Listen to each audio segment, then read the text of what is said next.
Class 9th के motion chapter के last video में हम लोगों ने देखा था एक्सेलरेशन के बारे में, जहां पे हम लोग एक्सेलरेशन के रिलेटेड कुछ डिफरेंट टाइप्स के टॉपिक्स को हम लोगों ने डिस्क्राइब किया था। हम लोगों ने वहां पे देखा था कि what is acceleration, uniform acceleration क्या होता है, नॉन यूनिफॉर्म एक्सेलरेशन क्या होता है, इसके अलावा रिटार्डेशन, नेगेटिव एक्सेलरेशन क्या होता है, ये भी हम लोगों ने देखा था। इसके अलावा वहां पे एक और चीज देखा था कि जो एक्सेलरेशन होता है वो किस तरह का क्वांटिटी है, स्केलर क्वांटिटी या फिर वेक्टर क्वांटिटी। आज का जो चैप्टर है, आज का जो हमारा वीडियो है, ये वीडियो है regarding graphical representation of motion, यानी कि मोशन को ग्राफिकली हम लोग किस तरह से रिप्रेजेंट कर सकते हैं, ये हम लोग आज देखने वाले हैं। तो मोशन को ग्राफिकली दो टाइप में रिप्रेजेंट किया जा सकता है। जो पहला होगा वो होगा डिस्टेंस टाइम ग्राफ। पहला डिस्टेंस टाइम ग्राफ के अकॉर्डिंग हम लोग मोशन को रिप्रेजेंट कर सकते हैं, और दूसरे कंडीशन में हम लोग मोशन को स्पीड टाइम ग्राफ को यूज करते हुए रिप्रेजेंट कर सकते हैं। अब डिस्टेंस टाइम ग्राफ में जो रिप्रेजेंटेशन होता है वो दो तरीके से हो सकता है। पहले कंडीशन में ग्राफ बनेगा distance time graph for uniform motion, और जो दूसरा बनेगा वो होगा distance time graph for non uniform motion.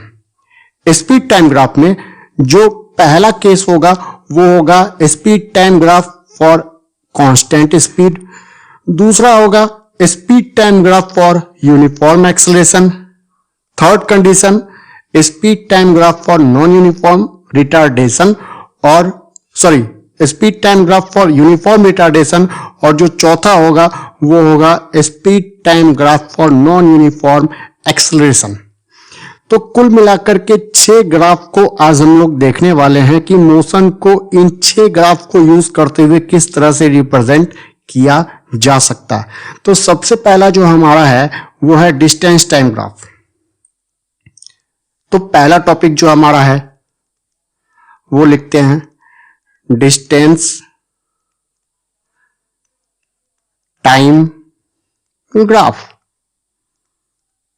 अब डिस्टेंस टाइम ग्राफ में जो रिप्रेजेंटेशन होगा वो मैंने पहले बताया था, ये दो तरह का होता है। फर्स्ट केस में यूनिफॉर्म मोशन का,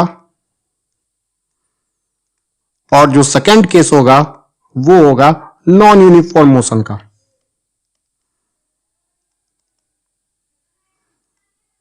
अब यूनिफॉर्म मोशन हो या नॉन यूनिफॉर्म मोशन हो, दोनों में पहले हमें बनाना पड़ता है एक ग्राफ। तो ग्राफ चलिए बनाते हैं। अब ग्राफ बनाने में जरूरी है दो एक्सिस का, एक वाई एक्सिस और दूसरा एक्स एक्सिस। ये हो जाएगा ओरिजिन। वही काम करना है हमें नॉन यूनिफॉर्म मोशन में भी। एक्स एक्सिस, वाई एक्सिस और ओरिजिन। अब यहां पे कुछ बातों को हम लोगों को ध्यान दे करके रखना है। अब ध्यान देना क्या है, तो ध्यान देना है सबसे पहला जो बात है कि एक्स एक्सिस पे हमेशा हम रिप्रेजेंट करेंगे टाइम को, चाहे कोई सा भी ग्राफ हो, डिस्टेंस टाइम ग्राफ हो, स्पीड टाइम ग्राफ हो, या और भी अगर हम लोग कोई ग्राफ देखते हैं तो अगर वहां पे टाइम क्वांटिटी है, टाइम एक फिजिकल क्वांटिटी उस ग्राफ के अंदर है, तो time is always on the x axis. Time को हम हमेशा कहां पे रिप्रेजेंट करेंगे, कहां पे डिनोट करेंगे, तो अलोंग एक्स एक्सिस। अब चूंकि यहां पे दूसरा जो क्वांटिटी है, दूसरा क्वांटिटी है डिस्टेंस, तो वो डिस्टेंस हो जाएगा हमारा ऑन वाई एक्सिस। तो डिस्टेंस को रिप्रेजेंट करेंगे कहां पे, वाई एक्सिस पे। दोनों यहां पे जो ग्राफ है उन दोनों ग्राफ में। अब यहां पे आता है बात, चूंकि यूनिफॉर्म मोशन का है, तो यूनिफॉर्म मोशन का मैंने पहले भी एक ग्राफ बनाया था जहां पे बताया था कि यूनिफॉर्म मोशन का जो ग्राफ बनता है ऑलवेज एक स्ट्रेट लाइन बनेगा, और नॉन यूनिफॉर्म मोशन का जो ग्राफ बनेगा वो एक कर्व लाइन बनेगा। तो बना करके देखते हैं। ये स्ट्रेट लाइन बना, और नॉन यूनिफॉर्म मोशन के लिए जो ग्राफ बनेगा वो ग्राफ बनेगा हमेशा एक कर्व लाइन। तो यूनिफॉर्म मोशन का स्ट्रेट लाइन और नॉन यूनिफॉर्म मोशन का जो ग्राफ बनेगा वो ऑलवेज ए कर्व लाइन। अब यहां पे ध्यान देना है कौन से बात को, तो यहां पे एक इंपॉर्टेंट बात को ध्यान देना है कि मान लीजिए कि यहां पे कोई सा भी पॉइंट है ए, तो ये O से लेकर के A तक का जो ये हमारा ग्राफ बन रहा है, दिस रिप्रेजेंट स्लोप, इसे क्या बोलते हैं हम लोग, स्लोप। और डिस्टेंस टाइम ग्राफ का जो स्लोप होता है, slope of a distance time graph, DT graph हम लोग शॉर्ट में लिखते हैं इसको, distance time graph. Distance time graph का जो स्लोप होता है वो रिप्रेजेंट करता है किसे, तो वो रिप्रेजेंट करेगा स्पीड को। चाहे कोई सा भी कंडीशन हो, अगर बात हो रहा है डिस्टेंस टाइम ग्राफ का, तो उसका जो स्लोप होगा वो स्लोप रिप्रेजेंट करेगा स्पीड को। बात खत्म। अब यहां पे बात आता है कि यहां पे भी जो स्लोप बन रहा है, ये स्लोप भी रिप्रेजेंट करेगा किसे, स्पीड को। तो नॉन यूनिफॉर्म मोशन हो या यूनिफॉर्म मोशन हो, दोनों कंडीशन में जो स्लोप होता है वो स्लोप रिप्रेजेंट करेगा स्पीड को। अब अगर मान लीजिए कि यूनिफॉर्म मोशन के अंदर में स्लोप के ऊपर कोई सा भी एक पॉइंट ले लिया गया है ए, अब बोल रहा है इस पॉइंट ए पे कितना डिस्टेंस कवर किया है। तो डिस्टेंस, कोई भी ऑब्जेक्ट अगर इस स्पीड पे चल रहा है तो अभी तक में कितना डिस्टेंस कवर किया है, तो उसे हम लोग कैसे निकालेंगे। तो सबसे पहले क्या करेंगे, यहां से एक परपेंडिकुलर लाइन एक्स एक्सिस पे ड्रॉ किया जाएगा, इसका नाम डाल दीजिए बी। एक परपेंडिकुलर लाइन वाई एक्सिस पे ड्रॉ किया जाएगा, इसका नाम डाल दीजिए सी। अब ध्यान देना है कि यहां पे स्पीड का फॉर्मूला क्या होता है, तो speed is equal to distance upon time. Speed is equal to क्या होता है, तो डिस्टेंस अपॉन टाइम। तो अगर इस ग्राफ में देखते हैं तो डिस्टेंस इज इक्वल टू कितना है और टाइम इज इक्वल टू कितना है, ये हम लोग कैसे निकालेंगे। तो उस कंडीशन में देखिए, ये जो हमारा ए से लेकर के बी तक का पार्ट है, ये शो कर रहा है कि डिस्टेंस कितना कवर किया है, यानी कि OC और AB इक्वल होगा।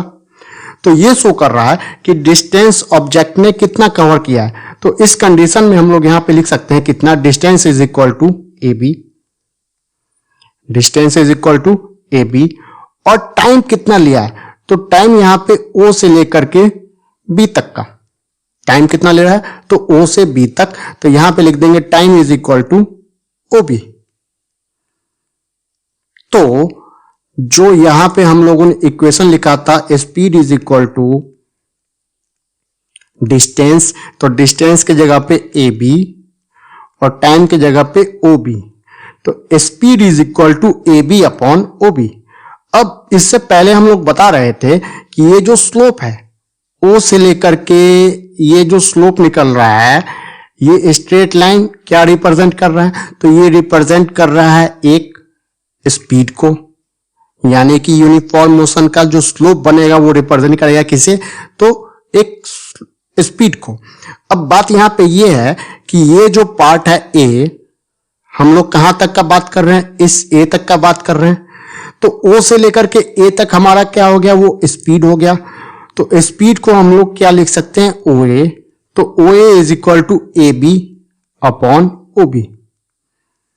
ये हो गया हमारा स्पीड के लिए फॉर्मूला, कि यानी कि अगर किसी भी डिस्टेंस टाइम ग्राफ के अंदर में हमें निकालना है कि स्पीड क्या है, O से लेकर के A तक का जो स्पीड है वो स्पीड कितना चल रहा है, तो उस कंडीशन में क्या करेंगे, ये वाला पार्ट AB और ये वाला पार्ट OB, इस दोनों को डिवाइड कर देंगे, ऑटोमेटिकली हमारा स्पीड निकल जाएगा। यानी कि डिस्टेंस टाइम ग्राफ के स्लोप को यूज करते हुए हम लोग किसी भी ऑब्जेक्ट के स्पीड को फाइंड आउट कर सकते हैं। और दूसरा सबसे इंपॉर्टेंट बात जो यहां पे ध्यान दे करके रखना है हमें, वो ध्यान देना है कि distance time graph DT graph जो होता है, एक कंडीशन यूनिफॉर्म मोशन के लिए, पहला बनता है किसके लिए, तो यूनिफॉर्म मोशन के लिए। और जो दूसरा कंडीशन बनता है वो बनता है किसके लिए, तो नॉन यूनिफॉर्म मोशन के लिए। तो यूनिफॉर्म मोशन के लिए और नॉन यूनिफॉर्म मोशन के लिए ग्राफ किस तरह का बनता है, ये हमें ध्यान में रखना है कि यूनिफॉर्म मोशन के लिए जो ग्राफ बनेगा वो हमेशा एक स्ट्रेट लाइन बनना है, स्ट्रेट लाइन होगा। और नॉन यूनिफॉर्म मोशन के लिए जो ग्राफ बनेगा वो हमेशा एक कर्व लाइन बनेगा। इस बात को हमेशा हमें ध्यान देकर के रखना है।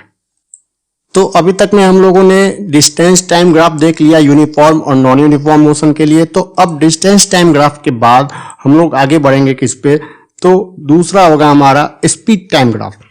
दूसरा जो टॉपिक है ये हो जाएगा स्पीड टाइम ग्राफ। अब यहां पे एक बात को ध्यान देना है, हमें ध्यान क्या देना है कि स्पीड को हम लोग वेलोसिटी भी लिख सकते हैं, क्योंकि मैंने पहले बताया था चूंकि ये पूरा का पूरा चैप्टर स्ट्रेट लाइन मोशन को रिप्रेजेंट कर रहा है, इसी कारण यहाँ पे हम लोग स्पीड को वेलोसिटी लिख सकते हैं। तो इस कंडीशन में स्पीड टाइम ग्राफ के जगह पे हम लोग वेलोसिटी टाइम ग्राफ भी इसे लिख सकते हैं। तो वेलोसिटी टाइम ग्राफ लिखे या स्पीड टाइम ग्राफ लिखे, ये दोनों हमारे लिए एक ही चीज होगा। तो स्पीड टाइम ग्राफ में या वेलोसिटी टाइम ग्राफ में जो पहला टॉपिक है हमारा है वो वेलोसिटी टाइम ग्राफ। तो VT graph for constant speed. तो जो पहला हमें निकालना है वो कांस्टेंट स्पीड के लिए वेलोसिटी टाइम ग्राफ निकालना है कि उसका ग्राफ किस तरह से रिप्रेजेंट होगा। तो वेलोसिटी टाइम ग्राफ में अगर हमें रिप्रेजेंट करना है कांस्टेंट स्पीड को, तो हम लोग सबसे पहले क्या करते हैं, एक एक्स एक्सिस और वाई एक्सिस ड्रॉ करते हैं। ये हो गया वाई, ये हो गया एक्स और यहां पे ओरिजिन। ध्यान रखना है एक्स एक्सिस पे हमेशा टाइम, और चूंकि यहां पे वेलोसिटी टाइम ग्राफ है तो जो हमारा वाई एक्सिस होगा वो रिप्रेजेंट करेगा किसे, वेलोसिटी या फिर स्पीड को। ठीक है, अब बात यहां पे हो रहा है किसका, तो यहां पे बात हो रहा है कांस्टेंट स्पीड का। तो कांस्टेंट स्पीड का मतलब क्या होता है, कांस्टेंट स्पीड मतलब फिक्स स्पीड, यानी कि उस ऑब्जेक्ट का स्पीड चेंज नहीं कर रहा है। तो स्पीड अगर चेंज नहीं करेगा तो उस कंडीशन में जो ग्राफ बनेगा वो ग्राफ बनेगा पैरेलल टू एक्स एक्सिस। इस बात को हमेशा ध्यान देना है कि अगर कांस्टेंट स्पीड ग्राफ का बात हो रहा है तो उस कंडीशन में जो ग्राफ होगा ऑलवेज पैरेलल, हमेशा पैरेलल होगा। किसके पैरेलल होगा, तो टू एक्स एक्सिस, हमेशा किसके पैरेलल होगा, तो एक्स एक्सिस के पैरेलल होगा। अब यहां पे ध्यान देना है कि जो हमारा वेलोसिटी टाइम ग्राफ है इसको यूज करके हम लोग हमेशा क्या निकालते हैं, तो एरिया कवर्ड निकालते हैं, यानी कि डिस्टेंस कितना कवर किया है वो निकालते हैं। कितना डिस्टेंस ट्रेवल किया है ऑब्जेक्ट ने उस टाइम इंटरवल में या उस पर्टिकुलर स्पीड जो हमारा चल रहा है उस स्पीड तक में उस टाइम इंटरवल में कितना डिस्टेंस कवर किया है ऑब्जेक्ट ने, वेलोसिटी टाइम ग्राफ को यूज करते हुए हम लोग ये निकालते हैं। तो कैसे निकालते हैं, तो वो देखिए। तो सबसे पहले क्या करेंगे, यहां पे कोई सा भी एक पॉइंट मान लीजिए ए और ये हो गया बी। तो अब यहां से ए से एक ऐसा लाइन खींचा जाएगा जो परपेंडिकुलर पड़ेगा कहां पे, तो एक्स एक्सिस पे। तो इसे मान लीजिए सी, इसे मान लिया गया सी। तो हमें अगर निकालना है कि जब ऑब्जेक्ट पॉइंट ए पे था तो यानी कि पॉइंट ए यानी कि यहां पे जो टाइम इंटरवल दिया हुआ सी, ओ से लेकर के सी तक का जो टाइम था, इतने देर में कितना डिस्टेंस को कवर किया वो निकालना है। तो क्या करना पड़ेगा, ये जो एरिया हमारे पास है इस रीजन के एरिया को हम लोग फाइंड आउट करेंगे, ऑटोमेटिकली हमारा डिस्टेंस कवर्ड निकल करके सामने आ जाएगा। तो डिस्टेंस कवर कैसे निकलेगा वो देखिए अब। तो डिस्टेंस का फॉर्मूला क्या होता है, तो distance is equal to speed into time. Formula तो यही होता है, distance is equal to speed into time. अब अगर बात करें कि यहां पे स्पीड कितना है, तो स्पीड अगर हमें फाइंड आउट करना है तो स्पीड कितना है, ये रिप्रेजेंट कर रहा है हमारे स्पीड को। तो speed is equal to OB, speed कितना हो गया ओबी, और ये जो रिप्रेजेंट कर रहा है ओ से लेकर के सी तक का पार्ट, ये रिप्रेजेंट कर रहा है किसे, तो ये रिप्रेजेंट कर रहा है टाइम को, तो ओसी। तो अगर डिस्टेंस कवर निकालना है कि डिस्टेंस कितना कवर किया है, तो उस कंडीशन में OB इंटू OC कर देंगे। अब OB इंटू OC क्या हो गया, तो ये हो गया हमारे लिए एरिया ऑफ रेक्टेंगल। तो इस फिगर में हम लोग जब कांस्टेंट स्पीड का बात हो रहा है तो उस कंडीशन में एरिया ऑफ रेक्टेंगल हम लोग फाइंड आउट करेंगे। तो हमें फाइंड आउट क्या हो जाएगा, तो डिस्टेंस कवर्ड, यानी कि वो ऑब्जेक्ट उस टाइम इंटरवल में कितना डिस्टेंस कवर किया है, ये हमें आसानी के साथ फाइंड आउट हो जाएगा। ठीक है, तो ये बात हमेशा याद रखना है कि वेलोसिटी टाइम ग्राफ या फिर स्पीड टाइम ग्राफ के अंदर में जब हम लोग उस रीजन के एरिया को फाइंड आउट करते हैं तो हमें फाइंड आउट हो जाता है कि ऑब्जेक्ट डिस्टेंस कितना कवर किया है उस पर्टिकुलर टाइम इंटरवल में। तो ये तो था हमारा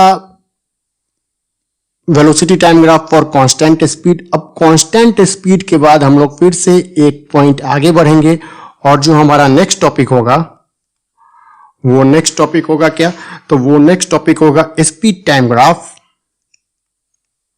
या फिर वेलोसिटी टाइम ग्राफ भी बोल सकते हैं। Speed time graph for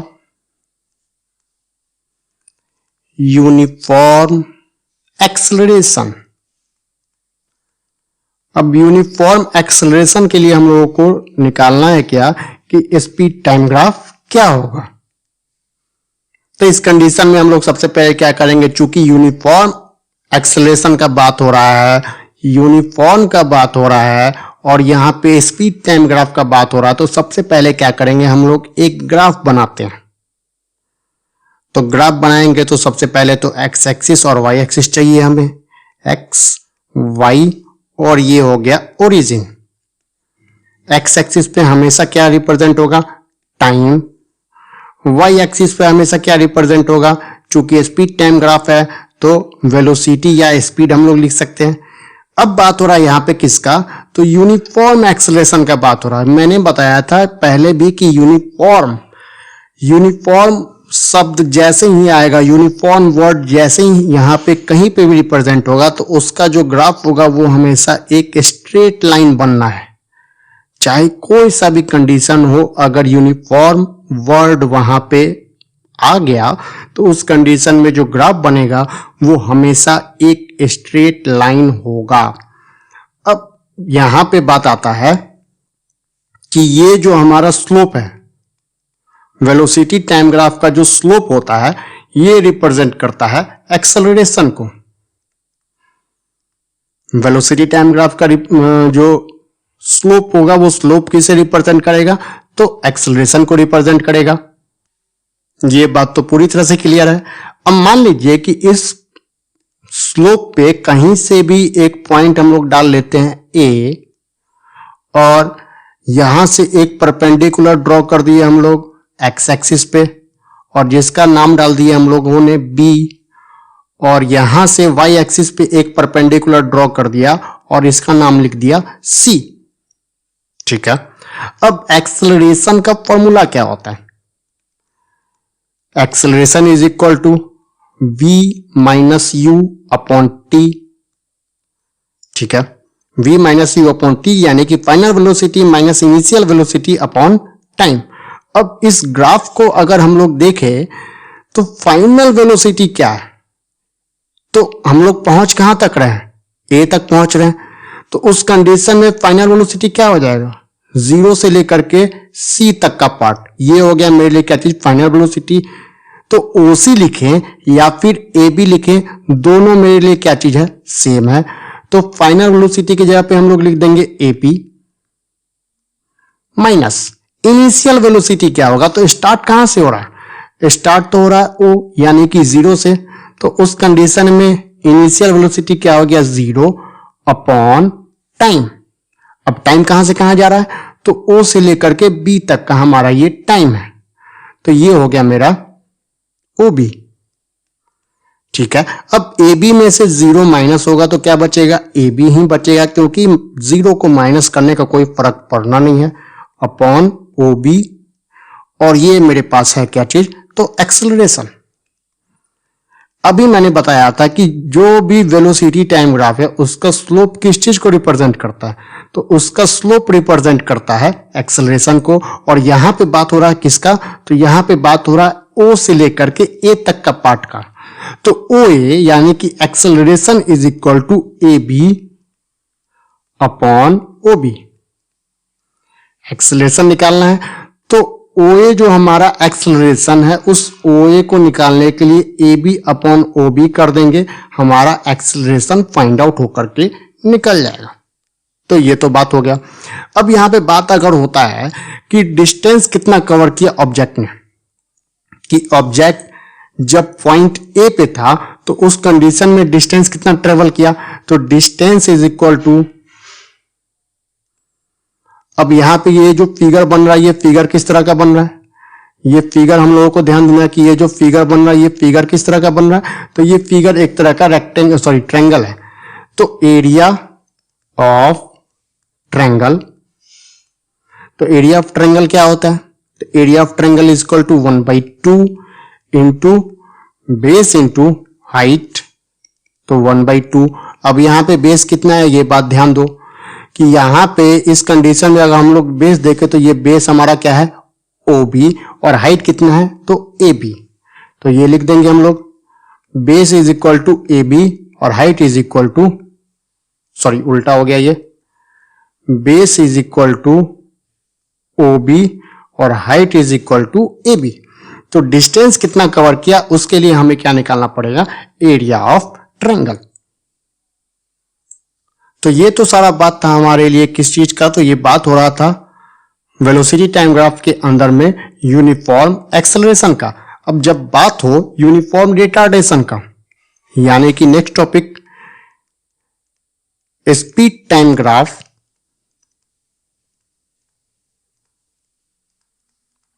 for uniform retardation. जैसे ही रिटार्डेशन का बात आया तो रिटार्डेशन और एक्सेलरेशन में अंतर मैंने पहले बताया था कि एक्सेलरेशन में स्पीड इंक्रीज करता है और रिटार्डेशन में स्पीड डिक्रीज करता है।